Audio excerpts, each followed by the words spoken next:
Bienvenue à tous sur Neutrality Studies. Aujourd'hui, pour la première fois, nous recevons le Dr. Ui Ki Beng, directeur du Penang Institute, et l'un des analystes les plus connus et les plus influents de Malaisie en matière de politique publique et de politique étrangère. Dr. Ui, bienvenue. Merci, Pascal.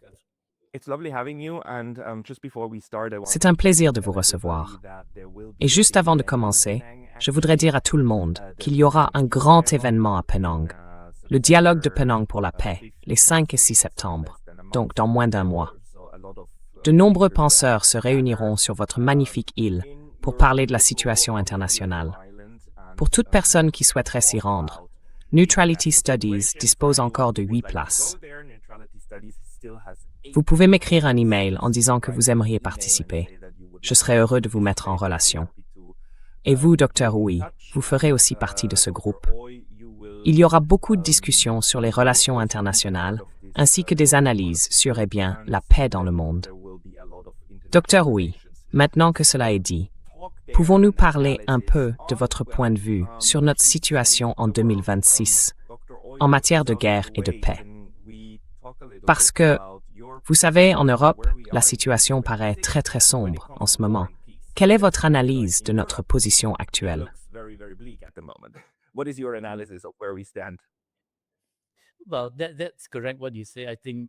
Eh bien, c'est exact, ce que vous dites. Je pense que l'Europe est dans un état de crise, en partie de son propre fait, en partie parce qu'elle réfléchit parfois trop, alors qu'ici, dans cette partie du monde, on ne le ressent pas tellement. On le perçoit en lisant les médias de masse et en voyant comment la présidence Trump réagit à toutes sortes de choses de manière assez agressive et provocatrice, et ainsi de suite. Donc d'ici, on a cette impression, est-ce que les gens se préparent à la guerre? Ou qu'est-ce que c'est? Eh bien, en Asie dans son ensemble, du moins en Asie de l'Est, les choses sont calmes. Si on ne parle pas chaque jour d'une guerre imminente à Taïwan, c'est une très belle partie du monde. Et pas seulement cela. À bien des égards, elle prospère. Sur le plan économique, elle ne s'en sort pas trop mal, même avec les droits de douane américains et les autres conflits, y compris la guerre en Iran. Donc, au quotidien. Oui, ben.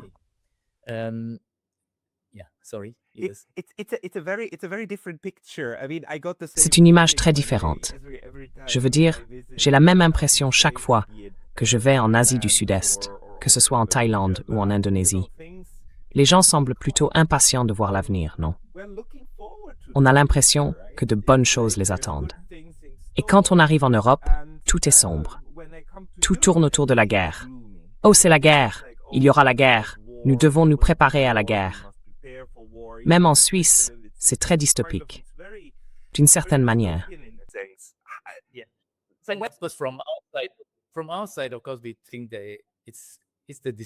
De notre côté, bien sûr, nous pensons que les discours, et en partie la propagande mondiale, enfin je l'appellerais la machine mondiale de propagande, sont entrés, je pense, dans un mode très pessimiste depuis pas mal d'années. Et je dirais que cela a un très mauvais effet sur le soft power occidental. Le soft power occidental a toujours été très fort dans cette partie du monde. L'Asie du Sud-Est a dans une large mesure toujours été plutôt pro-occidentale.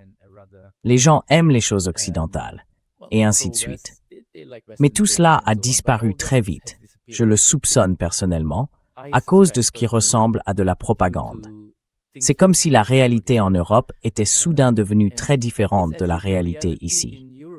Et je pense que quand nous étions plus jeunes ici, disons il y a 30 ans, nous étions davantage prêts à penser que notre situation ressemblait beaucoup à celle de l'Europe.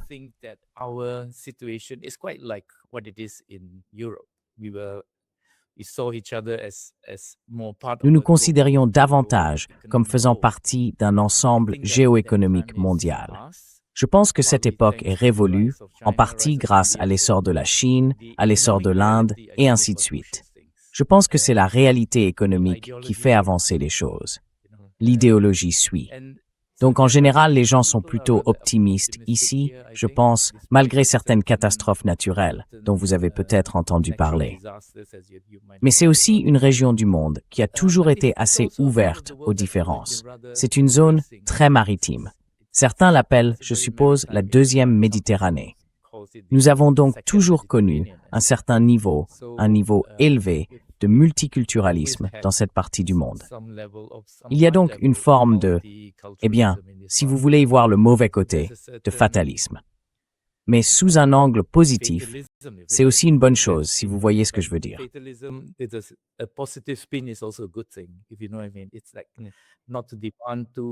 C'est comme ne pas dépendre trop vite, ni trop fortement, du reste du monde.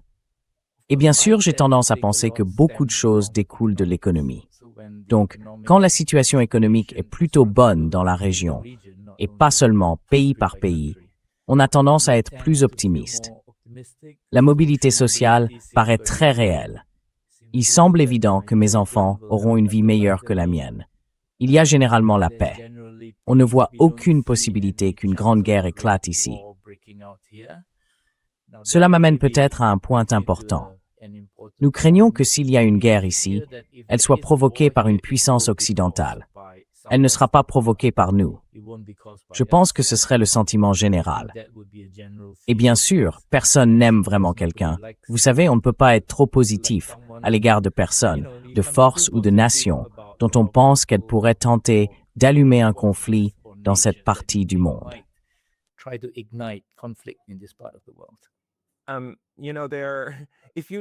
Vous savez, si vous écoutez notamment les analyses géopolitiques occidentales dominantes, vous aurez très vite l'impression que la Chine est sur le point de lancer une guerre contre Taïwan, contre les Philippines.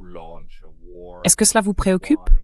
Ou bien est-ce que cela fait partie de ce que vous appeliez auparavant la machine de propagande?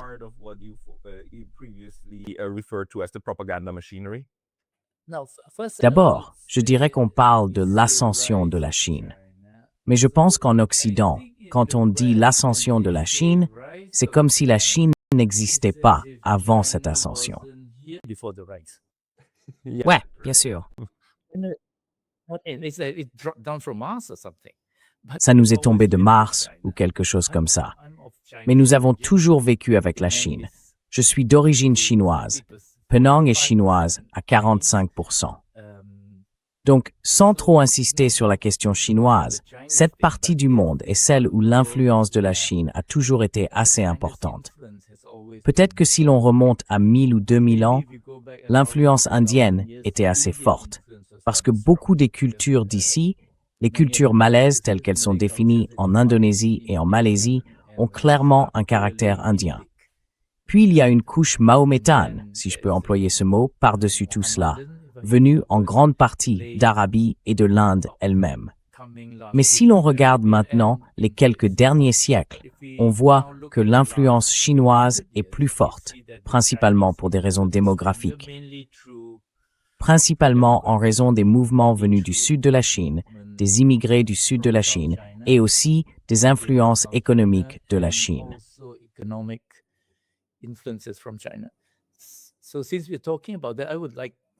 Puisqu'on en parle, j'aimerais dire, avant d'oublier, que lorsqu'on parle de l'ascension de la Chine, il y a bien sûr aussi un déclin.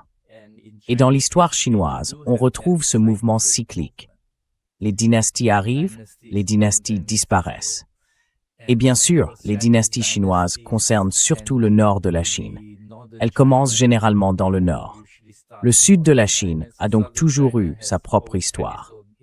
Mais à chaque ascension ou déclin, il y a des effets, des répercussions, si vous voulez, qui se font sentir en Asie du Sud-Est, particulièrement dans les pays du Nord. Et bien sûr, comme vous le savez, le Vietnam a été sous domination chinoise pendant 1000 ans.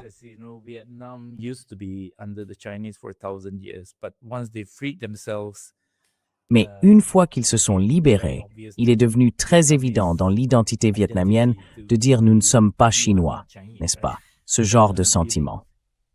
Donc bien sûr, il est aussi difficile de penser le Vietnam sans la Chine, parce que c'est le grand voisin du Nord. Mais plus au sud encore, il y a eu des mouvements de population par la mer, vers le nord et vers le sud. Beaucoup de gens venant des côtes chinoises sont descendus et ont influencé cette partie du monde. Comme on le sait, si l'on prend la Thaïlande elle-même, aujourd'hui, une grande partie des Thaïlandais est d'origine chinoise, surtout à Bangkok et ailleurs.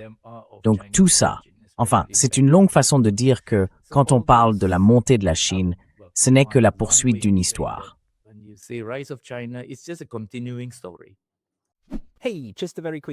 Juste une petite note rapide. La meilleure façon de soutenir cette chaîne, c'est de vous inscrire à mon Substack gratuit. Vous pouvez aussi aider en prenant un abonnement payant ou en achetant certains de nos nouveaux produits dérivés sur neutralitystudies.com. Les liens sont ci-dessous. Links below. See you there. On se voit là-bas. C'est comme parler de l'Europe, comme si la France n'en faisait pas partie. Vous savez, la montée en puissance de la France. Qu'est-ce que ça veut dire? Donc évidemment, puisque je le formule ainsi, je voudrais aussi souligner que cette montée en puissance de la Chine est différente, en ce sens qu'elle est aujourd'hui totalement inspirée par les technologies occidentales, les mentalités scientifiques occidentales, et ainsi de suite, n'est-ce pas? Et tout cela est important, bien sûr, parce que c'est ce qui a entraîné la chute de la Chine, la chute de l'Empire Qing. Ils ne pouvaient pas, malgré le fait d'avoir été à l'époque la plus grande économie du monde, ils ne pouvaient pas vraiment, au final, résister à la technologie largement militaire dont disposait l'Occident. À la fin des années 1800, et surtout au début des années 1900, eh bien, le siècle britannique, bien sûr, est arrivé avec une telle puissance dans les domaines militaires, commerciaux et idéologiques que l'ancien système chinois n'a finalement pas pu y résister. Et il est tombé.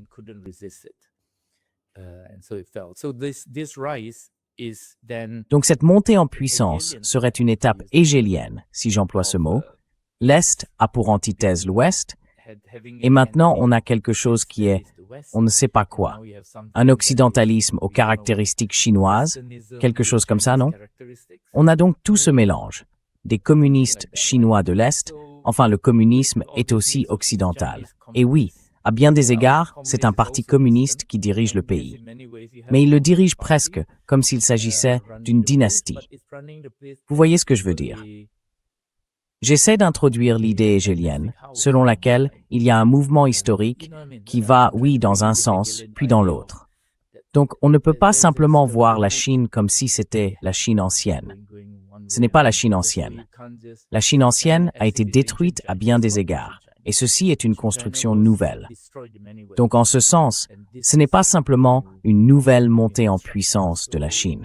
Cette montée en puissance de la Chine aura des répercussions plus importantes sur toute la région.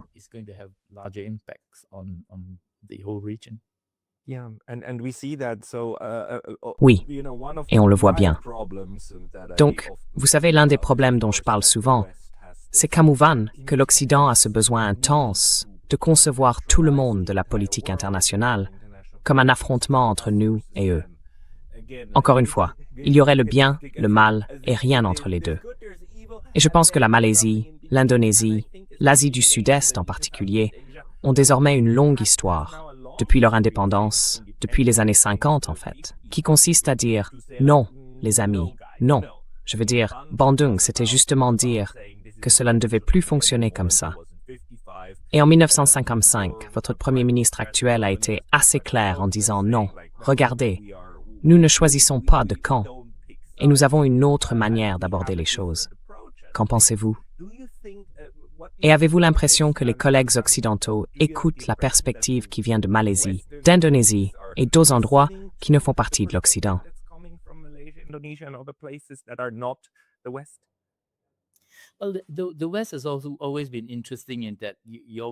L'Occident a toujours été intéressant, en ce sens qu'on y trouve toujours toute une gamme de valeurs et de façons de comprendre les choses. Mais en ce moment, il semble que j'emploierais peut-être le mot orientalisme, la vision orientaliste soit très forte. Orientaliste au sens où, si ce n'est pas l'Occident, c'est mauvais. Et je pense que dans cette partie du monde, nous réfléchissons déjà à un avenir qui sera nécessairement multipolaire, d'une certaine manière. Et aujourd'hui, mon analyse, c'est que cette multipolarité, dans la mesure où elle est déjà là, ne sera pas très pacifique, tant que l'Occident ne cessera pas d'être unipolaire.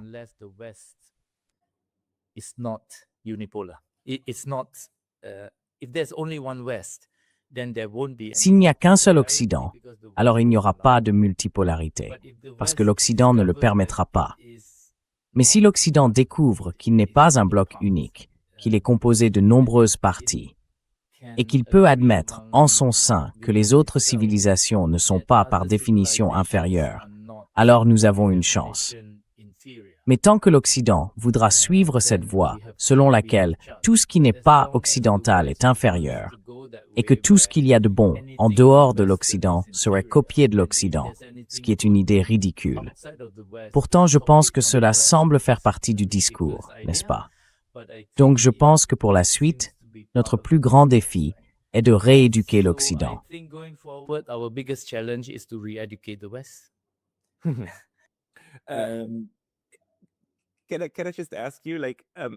Puis-je vous poser une question? Cette description que vous venez de faire, est-ce quelque chose qui vous est devenu clair au cours des 2 dernières années? Ou est-ce que cela vous paraît clair depuis 20 ou 30 ans? Et comment pourrions-nous faire ça? Parce que je suis d'accord avec vous, nous devons rééduquer l'Occident.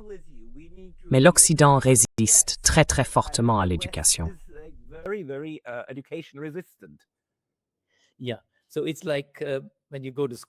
Oui, c'est un peu comme quand on va à l'école.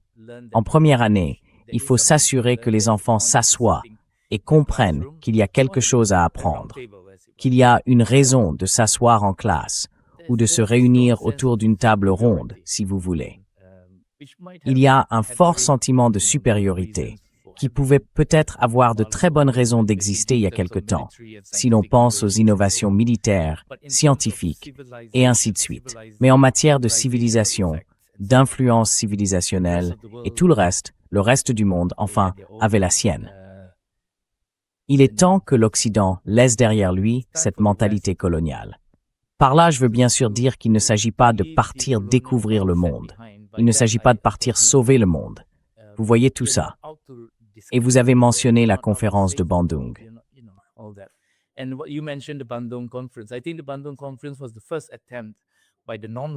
Je pense que la conférence de Bandung a été la première tentative des pays non occidentaux pour dire « Hey, nous sommes tous dans le même bateau. Nous avons des problèmes similaires. » Et le problème, c'est le capitalisme occidental, si je peux employer ce terme. Et le colonialisme n'est pas terminé simplement à cause de la Seconde Guerre mondiale, il prend d'autres formes.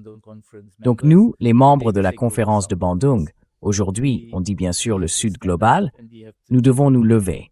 Et nous devons, vous savez, retrouver l'intégrité que nous avons perdue, quelle qu'elle soit.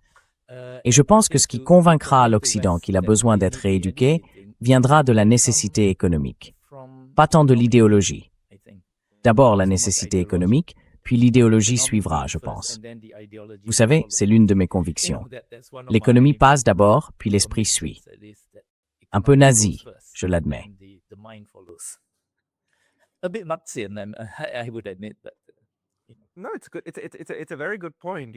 Non, c'est bien. C'est un très bon point. Vous savez, quand on va quelque part et qu'on voit de grands immeubles, de belles choses, etc., on commence aussi à se demander comment faire la même chose chez soi. Et l'Occident, en ce moment, n'est pas un champion de la construction de choses nouvelles. Au contraire, le mouvement actuel d'austérité conduit activement à une dégradation sociale. D'accord. Mais selon vous, comment l'Asie du Sud-Est, et c'est peut-être une zone géographique trop vaste, mais disons les 2 grands pays, la Malaisie et l'Indonésie, perçoit-elle les guerres en cours? Quelle est votre analyse de ce qui a mené, par exemple, à la guerre contre l'Iran? Et quelle est l'analyse de ce qui a mené à la guerre en Ukraine?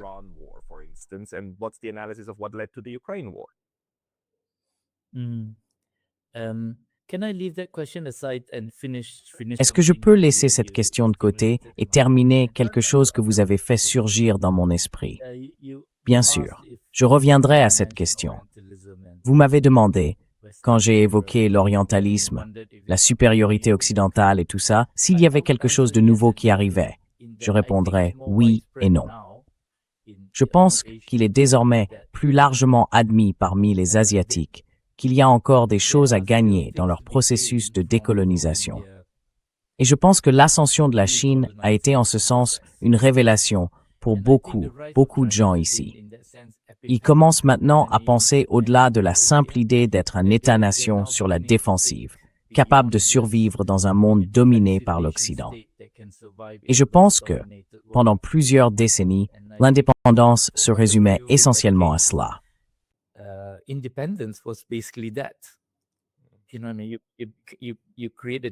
Vous créez un État-nation défensif, puis vous essayez, d'une certaine manière, de vivre du système mondial.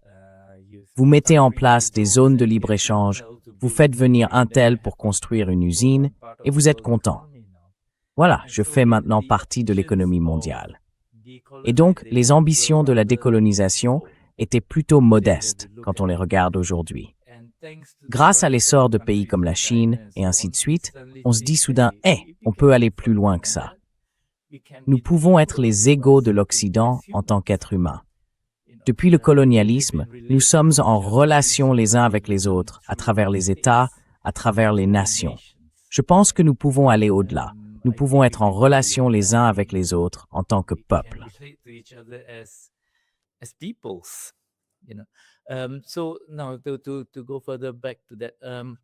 Donc, pour remonter un peu plus loin, je pense que si on revient pas si loin dans la pensée occidentale, avant la fin de la guerre froide, il y avait la gauche et la droite.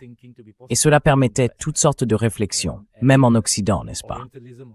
Et l'orientalisme, bien sûr, même si c'est Edward Said qui l'a popularisé, est issu de la pensée de la gauche occidentale. Il y avait donc cet espace. Mais avec la chute du mur de Berlin et l'arrivée du néolibéralisme, l'Occident a en quelque sorte resserré son cadre de pensée. Ainsi, beaucoup de ce que nous appellerions aujourd'hui des idées de gauche ont disparu. Or, c'était des idées très inspirantes. Et je pense qu'une grande partie de cela existe encore en Asie. Voilà peut-être davantage ma réponse à votre question précédente.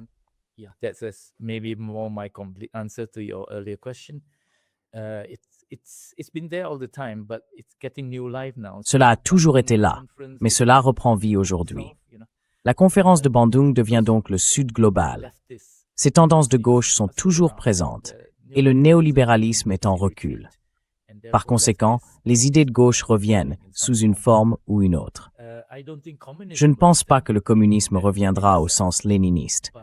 Mais les idéaux communistes, si j'ose dire cela aujourd'hui, sont toujours là. Parce que beaucoup d'entre eux sont des idées d'égalité assez intuitivement acceptables. Et des choses comme ça, n'est-ce pas?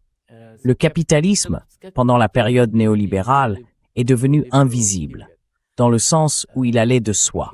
Et je pense que nous arrivons à un point où nous devons redevenir un peu marxistes et problématiser le capitalisme, surtout quand on parle aujourd'hui des 1%. Je ne pense pas que Marx lui-même ait même imaginé cela.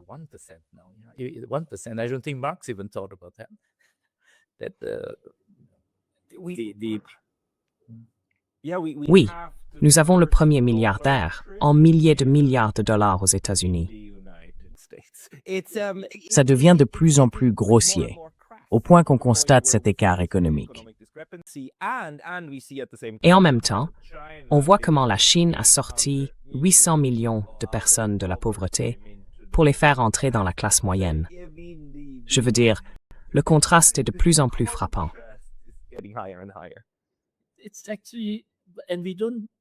En fait, nous ne réagissons pas à ça avec dégoût. C'est vraiment indécent que 1% possède, je ne sais pas, 50% des richesses du monde, et ainsi de suite. Et je pense que c'est la base d'une grande instabilité dans le monde, dans l'économie mondiale. On ne peut pas imaginer un tel écart dans un pays, n'est-ce pas? Certains pays connaissent ça, j'imagine. Mais ce n'est pas stable. Les gens n'accepteront pas de vivre avec ça. Mais pour l'instant, il n'existe pas de solution mondiale à ce problème.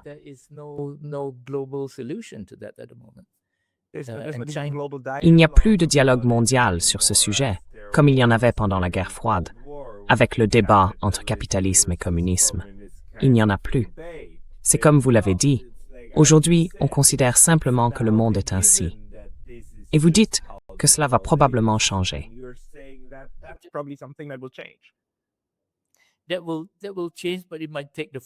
Cela va changer, mais cela pourrait prendre la forme d'un affrontement entre le Nord global et le Sud global. Et j'espère que cela ne se polarisera pas comme pendant la guerre froide. C'est pourquoi je défendrai le concept de multipolarité, au point de dire que nous avons toujours été multipolaires. C'est la mondialisation, en rétrécissant le monde, qui a rendu possible l'unipolarité et la bipolarité. Nous sommes arrivés à un point où toutes les régions du monde exigent d'être entendues. Donc, l'idée que chacun doit avoir sa place est à la base de la multipolarité. Mais si nous pensons que la Chine est là pour remplacer les États-Unis, alors nous retombons dans le même piège.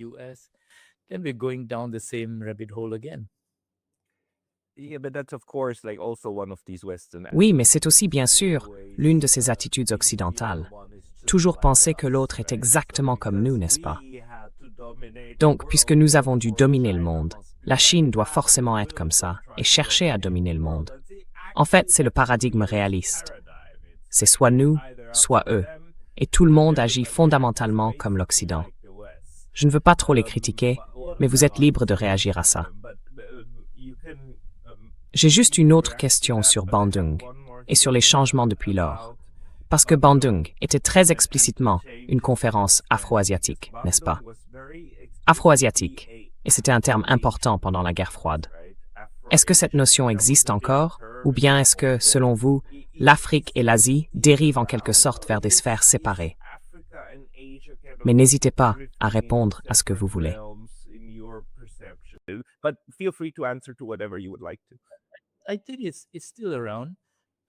Je pense que cela existe encore, en partie comme héritage de Bandung, ou même de la guerre froide. J'ai vécu en Chine il y a pas mal d'années pour étudier le mandarin, et certains de mes camarades de classe étaient africains. Eux aussi étudiaient le mandarin. C'était dans les années 1980. On a oublié que pendant la guerre froide, de nombreux pays africains socialistes ou communistes entretenaient des liens étroits avec la Chine.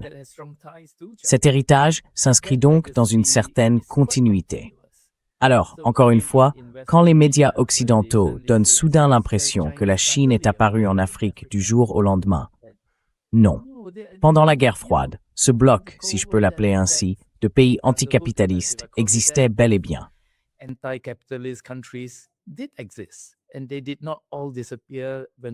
Et elles n'ont pas toutes disparu quand le mur est tombé. Ce n'est pas parce qu'il a disparu en Europe que tout s'est évaporé partout ailleurs. Ce sentiment selon lequel nous devons nous construire nous-mêmes, nous devons lutter contre le pouvoir, si vous voulez, a toujours existé à un certain niveau, n'est-ce pas? Donc même depuis Bandung, on peut avoir des dirigeants militaires ou plus autoritaires. Mais ce qui les a toujours animés, c'est ce sentiment que nous devons être égaux, que nous devons nous construire nous-mêmes. Chaque pays veut avoir sa propre dignité, sa propre souveraineté, et ainsi de suite. C'est un droit humain fondamental, n'est-ce pas? On ne peut pas priver les peuples de leur intégrité.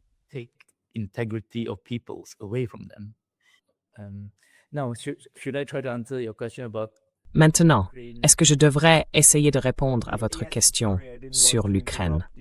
Oui, pardon. Je ne voulais pas interrompre le fil de votre pensée, parce que la manière dont vous présentez cette évolution est très intéressante. Venons-en à la question de la guerre.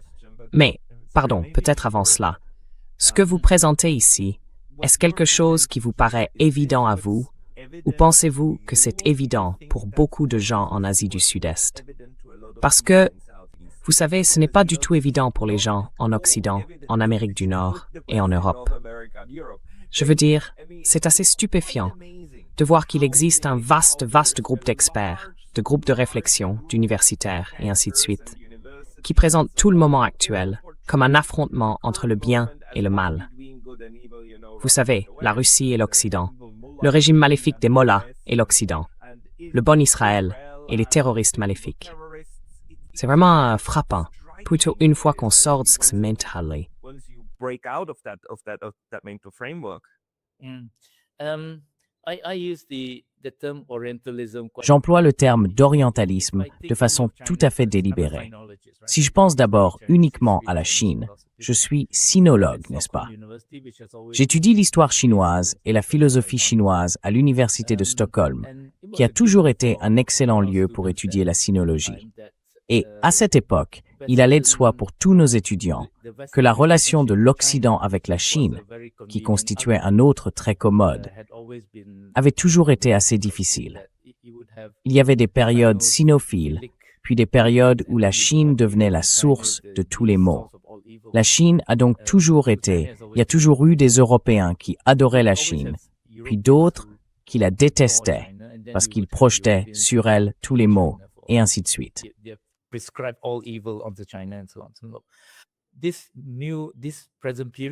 Cette période que nous traversons comporte évidemment des éléments nouveaux, parce que la Chine est enfin redevenue la première puissance économique, et ainsi de suite.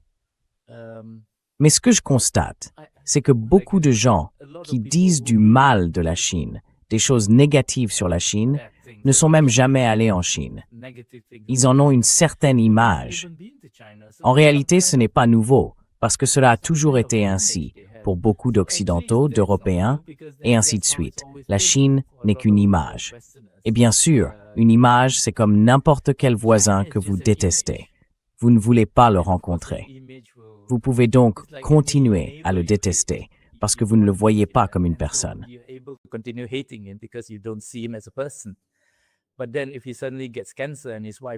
Mais si, soudainement, il a un cancer et que sa femme le quitte, alors tout à coup, vous le prenez en pitié.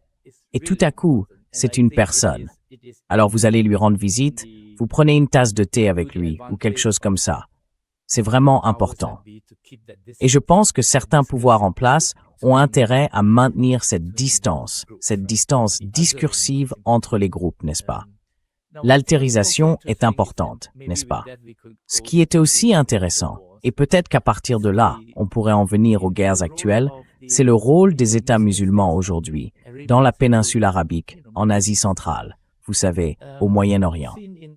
Si l'on observe les schémas historiques, enfin, moi je le fais, ça vient de ma thèse de doctorat, alors j'espère que vous serez patient avec ça.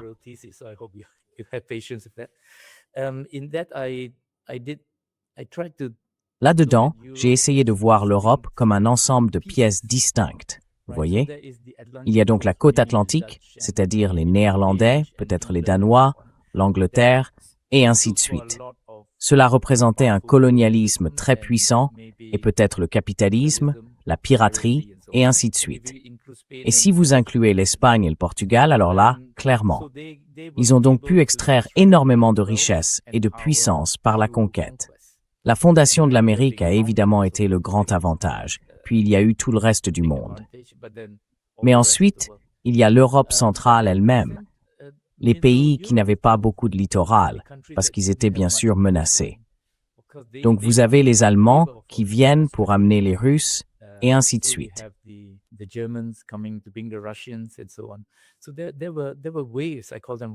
Il y a donc eu des vagues, moi je les appelle des vagues, de réaction à la modernité, si on utilise ce terme. Et cette modernité, en ce sens, était très largement nord-atlantique. Mais l'Atlantique Nord, ce n'est pas l'Europe. On peut avoir l'OTAN, mais ce n'est pas l'Europe. L'Europe, c'est l'Allemagne, c'est beaucoup d'autres pays.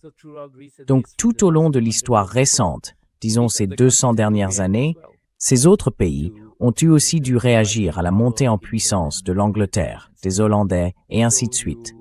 Il y a donc eu ce que j'appellerais la vague fasciste, parce qu'ils ont dû très rapidement se construire comme des pays modernes afin de pouvoir résister aux pays atlantiques et aussi participer à la colonisation du monde. Donc l'Europe comme un seul pays, c'est aussi un mythe d'une certaine manière.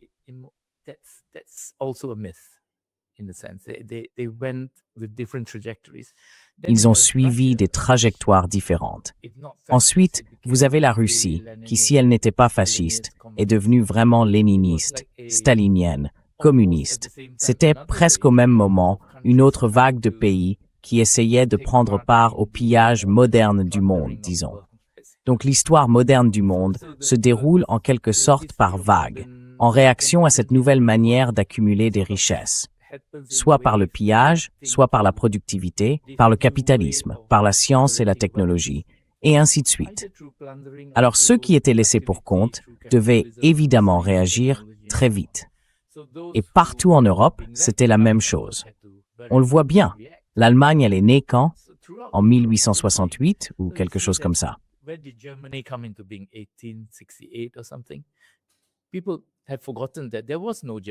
On a oublié qu'il n'y avait pas d'Allemagne avant les années 1860. Il n'y avait pas non plus d'Italie avant les années 1860. Et au même moment, le Japon se modernisait, lui aussi, dans les années 1860. Il y a donc eu une réaction face à cette puissance nord-atlantique très très forte qui était en train de conquérir le monde. Il fallait soit l'arrêter, soit y prendre part. Et la Chine, si l'on passe à la Chine, a été la victime, une victime majeure de tout cela, n'est-ce pas? La guerre de l'opium, et ainsi de suite. Le pillage de la Chine, ce que les Chinois appellent aujourd'hui les 100 ans d'humiliation, et ainsi de suite. Donc si l'on a une approche davantage historique, voilà à quoi ressemble le monde moderne. C'était le mouvement. C'était le mouvement du pouvoir. C'est la face sombre de la mondialisation.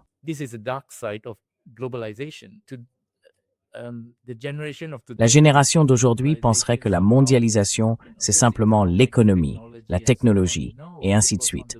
Non. Elle s'est faite sur fond de piraterie, de génocide, et ainsi de suite. Il ne s'agit pas d'accuser qui que ce soit. En tant qu'historien, c'est ainsi que les humains agissent, n'est-ce pas? Mais aujourd'hui, nous avons la mondialisation. Nous formons désormais un monde. Tout le monde connaît désormais le monde. Nous restons donc prisonniers du cadre hérité de l'époque coloniale, dans notre manière d'apprendre à nous connaître. Et ce n'était pas une très belle manière de faire connaissance. Alors je pense que la conférence de Bandung, en ce sens, c'est l'idée que nous, nations différentes, nous nous réunissions sur un pied d'égalité. Pour la paix ou le développement commun, voilà l'idée. Et l'Occident doit l'accepter. L'Occident doit nous rejoindre et faire partie de cette famille humaine.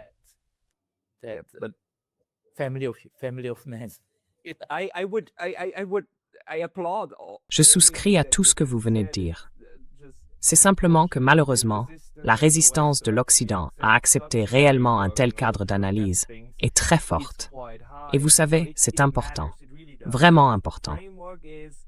Si le cadre, c'est l'Occident a apporté la civilisation au monde, mais certaines régions du monde ne sont tout simplement pas encore à notre niveau, alors on est aussi très enclin à voir ce qui se passe en Israël comme un autre cas où, vous savez, un peuple sans défense doit se défendre contre les hordes, contre les barbares, n'est-ce pas? Contre les terroristes. Et la pauvre, la seule démocratie du Moyen-Orient, n'est-ce pas?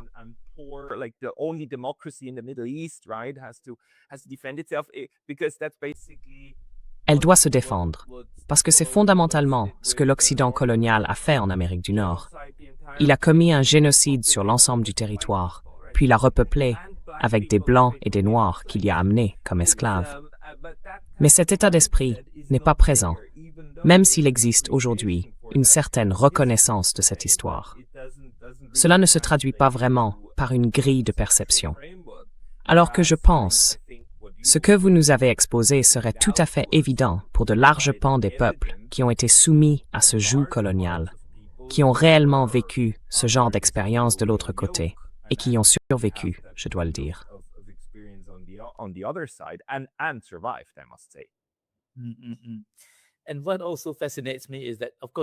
Et ce qui me fascine aussi, c'est que bien sûr, il y a le terrorisme, les terroristes et tout ça.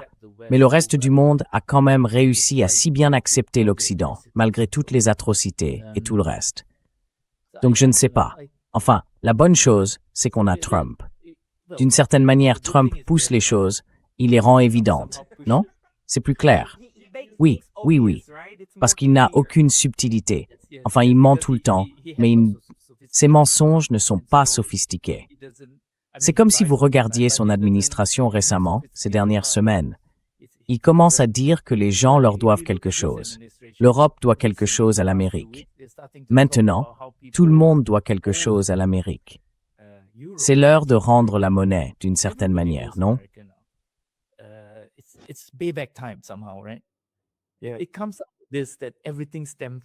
On entend dire que tout serait une menace venant de la Chine. Enfin, voyons. Bref, si je puis faire une parenthèse, quand on parle du piège de Thucydide, n'est-ce pas? C'est un mot difficile à prononcer pour moi. Thucydide. Dans les médias, c'est comme si le problème venait du numéro 2. Celui qui rattrape son retard serait celui qui va créer les problèmes. Mais enfin, si vous regardez ce genre de dynamique, où que ce soit, c'est le numéro 1 qui pose problème. Non. C'est le numéro 1 qui doit accepter la nouvelle situation. C'est le numéro 1 qui va résister au numéro 2. Rien que ça m'en dit long sur cette propagande mondiale. Celui qui rattrape son retard serait à blâmer. Oui. May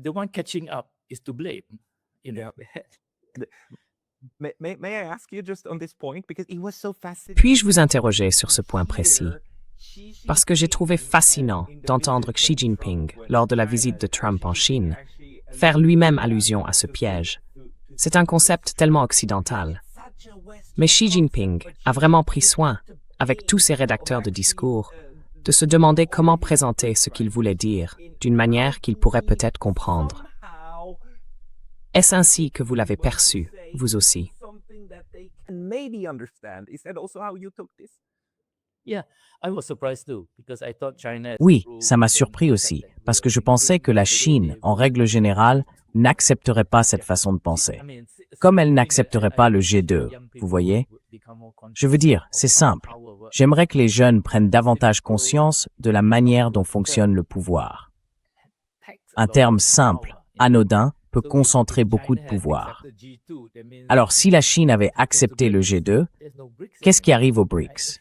Il n'y a plus de BRICS. Mais les Chinois sont assez intelligents pour le voir. Donc, si j'étudie la diplomatie chinoise, je dirais qu'ils sont plutôt conscients de l'usage du langage. Peut-être que ça vient du fait qu'ils sont une civilisation ancienne ou quelque chose comme ça. Vous savez combien de pouvoir se cache dans chaque mot qu'on choisit.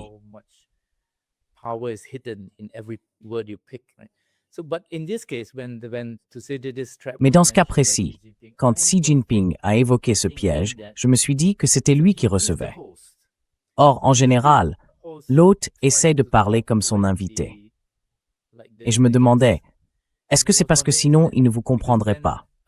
Donc il faut parler de la façon dont on sait qu'il parle, lui. Est-ce que c'était ce genre de contexte? Parce que par principe, ils adhèrent pas à ce type de raisonnement.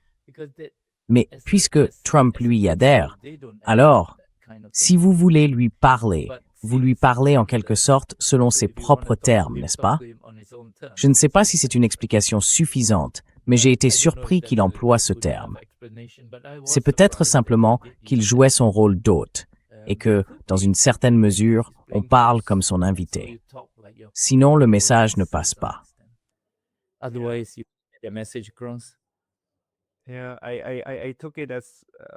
Oui, moi aussi, je l'ai compris comme ça. C'est juste surprenant, parce que j'aurais pensé qu'il essaierait d'utiliser un concept chinois pour en gros parler de quelque chose tel qu'eux voudraient le voir. Mais il me semble que, du moins pour l'instant, la Chine a accepté que bon, il nous faut Mearsheimer, etc. Il nous faut ces cadres pour comprendre comment présenter notre vision d'une manière qui leur soit accessible. C'est drôle, vous savez, dans les films hollywoodiens, l'idée c'est toujours que si des extraterrestres arrivent sur Terre, c'est nous qui découvrons comment ils parlent, puis nous apprenons à communiquer. Ce qui évidemment n'est pas le cas.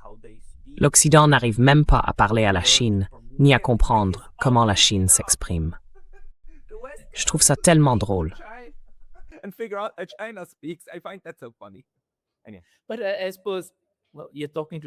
Mais j'imagine que, bon, vous parlez à Trump. Alors est-ce que vous allez parler de philosophie chinoise aujourd'hui? Je ne sais pas. Mais ce que je disais sur ce qui est intéressant aujourd'hui, c'est l'affirmation d'un espace mondial, si je peux le dire ainsi, par les pays arabes, ou plutôt je ne dirais pas les pays arabes. Le Moyen-Orient, l'Iran n'étant pas arabe, n'est-ce pas? Donc il était temps, d'une certaine manière. Le point auquel je n'étais pas arrivé dans ma thèse de doctorat, c'est qu'après l'émergence de la Chine, et j'appellerais cela la vague confucéenne, parce qu'elle allait de pair avec les oies sauvages en vol, et ainsi de suite, il manquait un acteur dans ce jeu, dans ce tableau, le Moyen-Orient. Que s'est-il passé? Où interviennent-ils? Comment se modernise-t-il? Mais ensuite, bien sûr, avec l'Iran, soudain, tout le monde s'intéresse à la manière dont le Moyen-Orient moderne est devenu ce qu'il est devenu, n'est-ce pas? Et bien sûr, Israël est en plein au milieu de tout ça, n'est-ce pas? Cela a, je suppose, beaucoup à voir avec l'Empire ottoman, avec la façon dont il a été construit. C'était pas le même type d'empire que la Chine. Et les Britanniques et les Français s'intéressaient au pétrole. Ils ont découpé tout le rayon, et ainsi de suite. Il était donc extrêmement difficile pour les nations arabes d'avoir un vrac sur un point.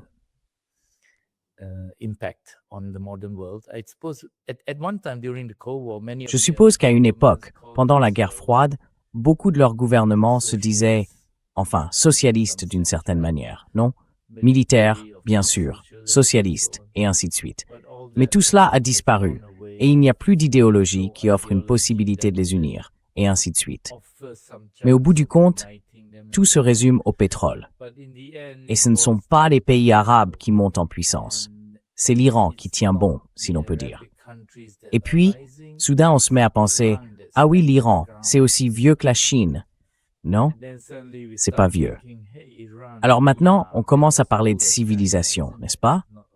Et de la profondeur des racines. Je veux dire, il y a beaucoup de vrai là-dedans.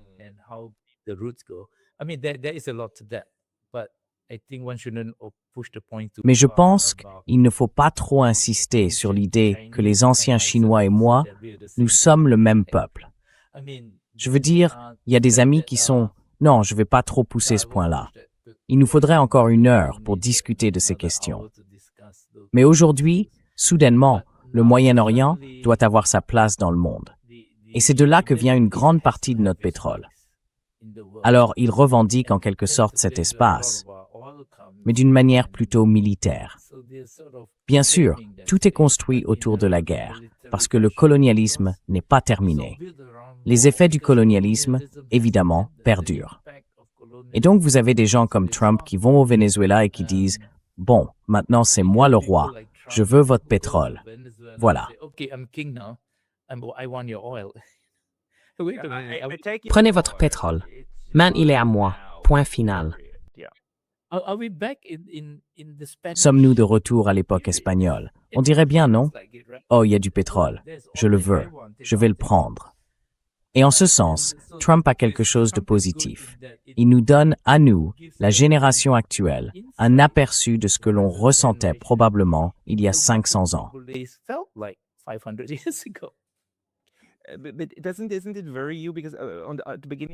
Mais est-ce que ce n'est pas très proche de chez vous?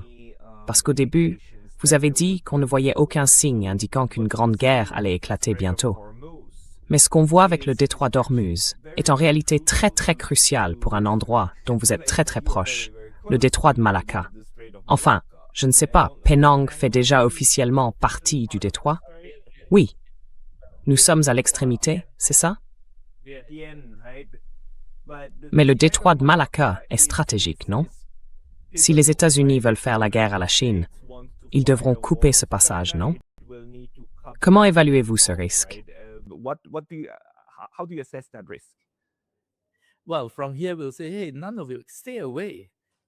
Eh bien, d'ici, on dira « Et aucun de vous, restez à l'écart ».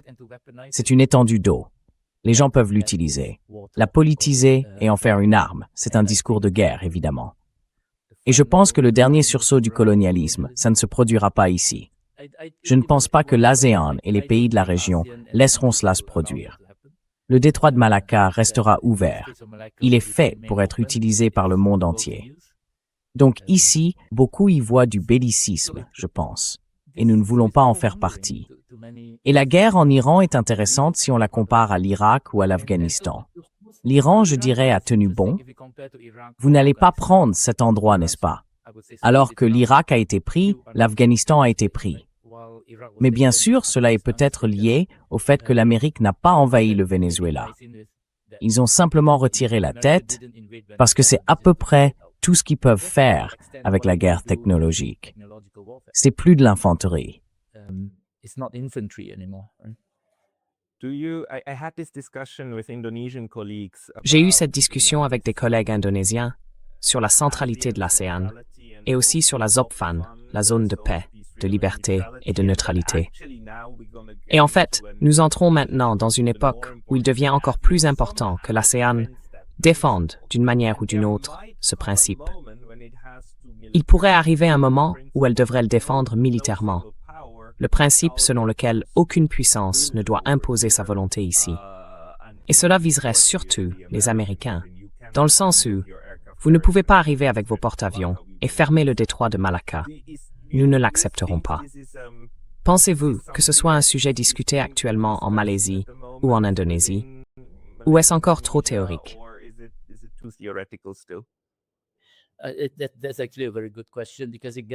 C'est en fait une très bonne question, parce qu'elle touche au cœur du problème de l'ASEAN.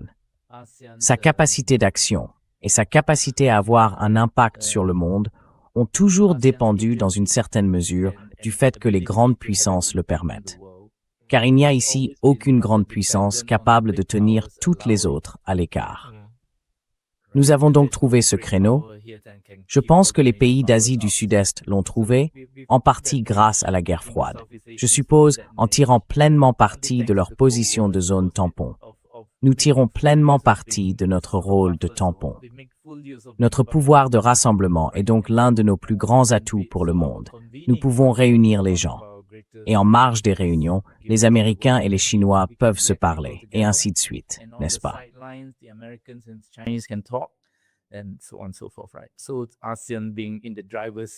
Donc si l'ASEAN est aux commandes, sa centralité dépend en quelque sorte du fait que les autres aient envie de monter dans sa voiture, n'est-ce pas? Oui, c'est l'idée de départ. Ils ne sont pas obligés de s'asseoir dans votre voiture. Ils veulent le faire parce que vous leur offrez une possibilité qu'ils ne pourraient pas avoir autrement. Mais quand les choses deviennent sérieuses, quand Trump veut forcer les choses, alors soudainement, la centralité de l'ASEAN disparaît. L'ASEAN se retrouve dans une sorte de crise. Qu'est-ce qu'on doit faire de nous-mêmes maintenant? Et si les Américains veulent jouer dur, quel est notre rôle? Donc je pense que l'ASEAN pourrait se retrouver dans ce genre de situation. Elle aura un avenir, mais je pense qu'en ce moment, elle doit attendre le bon moment et la bonne mesure pour agir.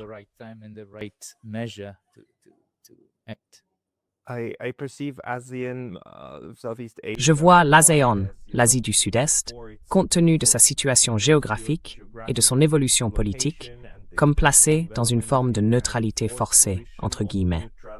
Et les pays neutres n'ont jamais le gros bâton, ni les grosses carottes. Mais ils ont tendance à disposer de petits bâtons et de petites carottes avec lesquels ils peuvent jouer. Mais quand l'autre joue dur, il sort le gros bâton, n'est-ce pas? Et c'est là que les neutres qui réussissent doivent toujours faire valoir ceci. Au fait, il vaut mieux nous laisser tranquilles. Nous pouvons mieux vous servir ainsi qu'en nous antagonisant réellement. Mais cela peut mal tourner de bien des façons, des pays baltes à la Belgique, et ainsi de suite. Oui, C'est maintenant que nous avons besoin de notre sens de l'État.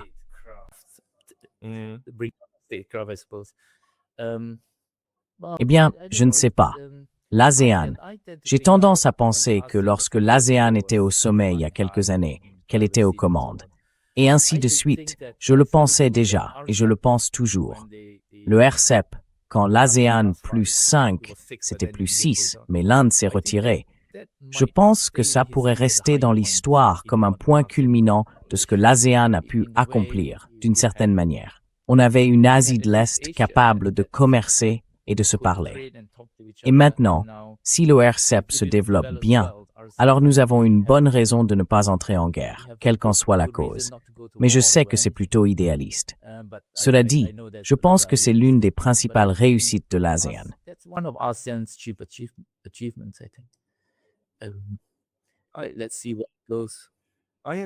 Voyons voir ce qui se passe. Je suis d'accord. Je suis d'accord. L'une des grandes réussites de l'ASEAN, c'est justement d'offrir un cadre possible pour que d'autres puissent se dire « Et si on s'organisait comme ça ?» Ce n'est pas aussi intégré que l'Union européenne. C'est pas aussi hégémonique que les États-Unis, mais ça fonctionne. Ils commercent entre eux. En soi, c'est même assez multipolaire. Donc en réalité, je suis plutôt optimiste concernant l'ASEAN. I'm rather optimistic about ASEAN, actually. It's some kind of maritime culture we have here. Nous avons ici une sorte de culture maritime, une civilisation maritime, assez différente d'une civilisation fondée sur le territoire. Et la manière de faire de l'ASEAN tout cela, il faut examiner historiquement cette partie du monde. Certains spécialistes de l'Asie du Sud-Est ne seront peut-être pas d'accord avec moi, mais nous ne faisions pas partie de l'histoire du monde, au sens où, si l'on dit que l'histoire c'est les guerres, les armées et les empires. Cette histoire s'étendait avant même la fondation de l'Amérique, de l'Irlande jusqu'au Japon. Et même l'Afrique y figurait peu. Le cours principal de l'histoire, tel qu'on le lit, s'est largement joué là-bas. L'Asie du Sud-Est est entrée dans cette histoire avec l'arrivée de l'ère maritime. Les Portugais sont donc arrivés, et ainsi de suite. Bien sûr, nous avons toujours voyagé par mer ici, mais pas dans ce sens colonisateur. Et c'est ainsi que nous avons été entraînés dans tout cela.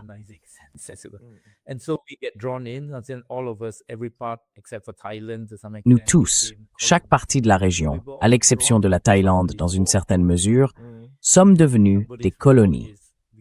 Nous avons donc tous été entraînés dans la guerre de quelqu'un d'autre, oui. Et cette guerre, on peut l'appeler le capitalisme ou l'expansion civilisationnelle européenne, et ainsi de suite en direction de la Chine. Nous avons donc été entraînés dans cette obsession européenne pour le marché chinois. Enfin, cela a toujours eu quelque chose à voir avec le marché chinois, parce que nous étions juste à côté. Cette partie du monde exportait autrefois des choses vers la Chine, n'est-ce pas? Ou bien des marins chinois descendaient pour venir chercher ce qu'ils voulaient. Cela pouvait être des nids d'hirondelles pour la soupe ou autre chose. Donc bien sûr, cela existait déjà. Mais une fois que les colonisateurs sont arrivés, cela ne s'est pas fait d'un seul coup, car tout s'est déroulé lentement, sur plusieurs centaines d'années. Nous avons été entraînés dans des luttes qui avaient commencé ailleurs.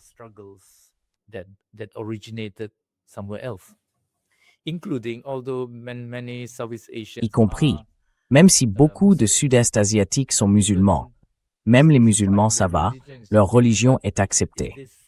Mais cette guerre entre le christianisme et l'islam se retrouve aussi projetée ici. Donc en ce sens, à l'époque moderne, au cours des 400 ou 500 dernières années, nous sommes devenus partie intégrante de l'histoire mondiale. Pas selon nos propres conditions, mais selon celles de puissances extérieures. C'est là le fondement de la culture sud-est asiatique et de notre rapport aux autres en général. Ce sont plutôt des gens pacifiques, n'est-ce pas? Je pense que cela a quelque chose à voir avec la mer. Si vous montez dans un bateau et que vous partez au large, vous ne savez pas où vous allez accoster. Alors, vous savez, cette capacité à accepter ce que l'on trouve, c'est une forte caractéristique des peuples marins. Si vous êtes attaché à un territoire, vous savez exactement qui est votre voisin. Et vous devez ensuite rester ce type-là pendant 10 générations. Oui. Is pour une mauvaise ang toi, comme un ang.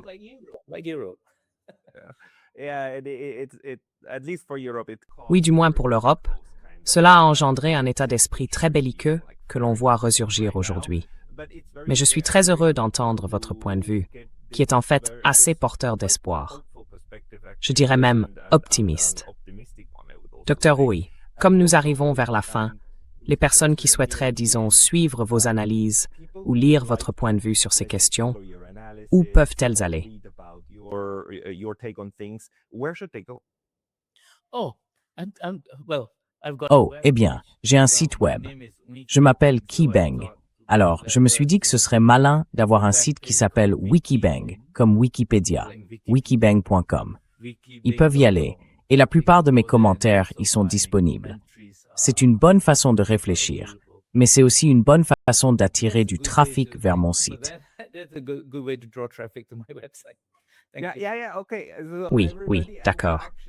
Tout le monde, je vais le retrouver et je mettrai le lien vers votre page web dans la description de cette vidéo pour que les gens puissent vous trouver. Bien sûr, le Penang Institute est aussi un endroit où... Yes. I've run Penang Oui, Institute the last je dirige donc le Penang Institute depuis maintenant 9 ans. Avant cela, j'étais à l'Institut d'études sur les civilisations de l'ISIS à Singapour, qui s'appelle aujourd'hui l'Institut Isis Yusof Ishak. Et bien sûr, ils ont aussi beaucoup d'articles dont j'ai participé à l'édition, et ainsi de suite. Donc si vous voulez en savoir beaucoup sur les commentaires concernant l'Asie du Sud-Est et le monde, je suppose que ce sont de bons endroits où aller. I suppose these are some of the good places to go. D'accord, je mettrai les liens dans la description. Et je voudrais simplement rappeler une dernière fois que si vous souhaitez, vous qui nous écoutez, rencontrer le Dr Hui, ainsi que beaucoup d'autres penseurs très fascinants, rendez-vous au Dialogue pour la paix de Penang, les 5 et 6 septembre. Les préinscriptions sont encore ouvertes jusqu'au 24 août. Des places gratuites sont disponibles via Neutrality Studies si vous souhaitez y aller.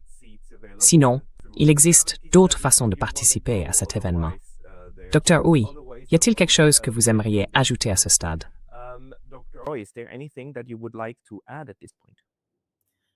Eh bien, j'espère que vous venez pour le dialogue de paix. Je devais y être. Et malheureusement, je ne peux pas m'y rendre. Mais j'aurai au moins 2 excellents collègues qui y seront pour les études sur la neutralité. Et je suis absolument certain que les discussions seront brillantes.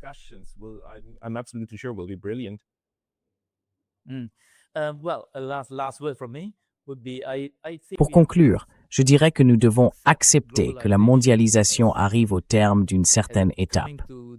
Nous devons maintenant revenir sur la mondialisation elle-même et faire un peu de ménage, nous débarrasser des attitudes et des façons de penser qui se sont imposées au fil du temps. Car ces derniers siècles ont été une période très marquée par les conflits. Et une grande partie de notre langage, celui que nous utilisons dans les relations internationales et pour décrire les autres, est assez conflictuel et malheureusement assez erroné à bien des égards. La nouvelle étape de la mondialisation consisterait donc à revoir la manière dont nous parlons les uns des autres et dont nous nous regardons. Il faut accepter la différence, ne pas simplement voir quelqu'un comme différent parce qu'il cherche à me rattraper. Non, il est différent. Il est différent. Vous savez, et s'il avait, vous savez, davantage d'empathie. More empathy. Je ne pourrais pas être plus d'accord. Nous avons besoin d'un nouveau langage et de meilleurs modèles pour penser le monde. Et je crois que le monde a beaucoup à apprendre de l'Asie du Sud-Est. Je suis donc très heureux d'avoir recueilli votre point de vue. Dr Wikibeng, merci infiniment de nous avoir accordé votre temps aujourd'hui. Merci.